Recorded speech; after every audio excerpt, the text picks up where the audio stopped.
Les gars, qui est le plus fort entre Barbe Blanche Prime et Roger Prime? Est-ce qu'ils sont du même niveau? Et est-ce que surtout Barbe Blanche Prime a dépassé le niveau de Rock Zebek, c'est-à-dire son capitaine, les gars? Donc juste avant de continuer la vidéo, n'hésitez pas à liker, vous abonner. Dites-moi dans les commentaires si ce genre de short vous plaît ou pas. Et puis c'est parti, les gars.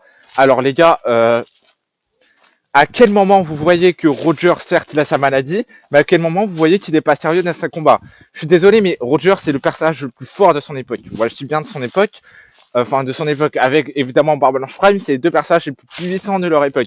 Sans compter évidemment Imu, Joy Boy et tout le bordel. Enfin bref, sinon c'est pas du jeu. À l'époque, il pouvait utiliser un Kid War revêti, on l'a vu contre Barbe Blanche quand ils se sont affrontés. Il pouvait certainement utiliser le Ryo. C'était quand même le pire et le roi des pirates, donc si vous pouvez pas utiliser le Ryo, il y a quand même un problème. Et tout simplement, à quel moment vous voyez que sa maladie faisait effet quand il se battait contre Barbe Blanche? Donc c'est à dire que oui, il avait sa maladie, mais c'était pas aussi avancé qu'un Barbe Blanche Prime, qu'un Barbe Blanche jeu à Marineford où il pouvait plus utiliser de haki, qu'il avait des crises de maladie et tout, les gars. C'est pas aussi avancé. Donc oui, je suis désolé de vous dire ça, mais à quel moment vous voyez que tout simplement dans sa maladie faisait effet dans ses combats? Donc non, je suis désolé, mais même à l'époque, bah en fait tout simplement c'est totalement con, mais Roxy Québec.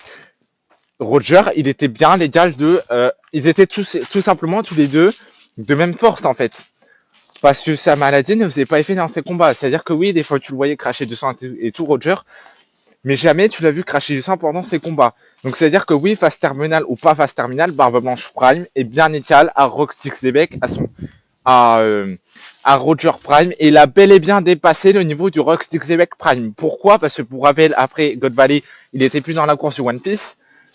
Et c'était le personnage, du coup, forcément, qui n'a pas pu évoluer plus. Par contre, Roger, après, il a continué d'évoluer, évidemment, vu qu'il était toujours en vie, contrairement à Rusty Québec. Donc, Barbe Blanche Prime, c'est la même chose, il a évolué à force.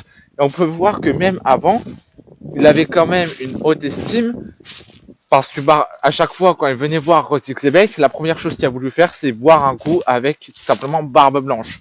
C'est-à-dire que même à l'époque, il avait une très haute estime de Barbe Blanche avec lui. Donc voilà, donc pour moi, oui, je suis désolé, mais les deux plus forts pirates de l'époque de l'ère de Roger, sans compter Roxy Québec, c'est évidemment Barbe Blanche Prime et Roger Prime. Mais les deux sont équivalents et Roger n'est pas plus fort tout simplement que Barbe Blanche. Voilà. Donc donnez-moi votre avis dans les commentaires. J'espère que vous avez kiffé la vidéo. Moi, voilà, j'ai kiffé la faire. Donnez-moi votre avis dans les commentaires, les gars.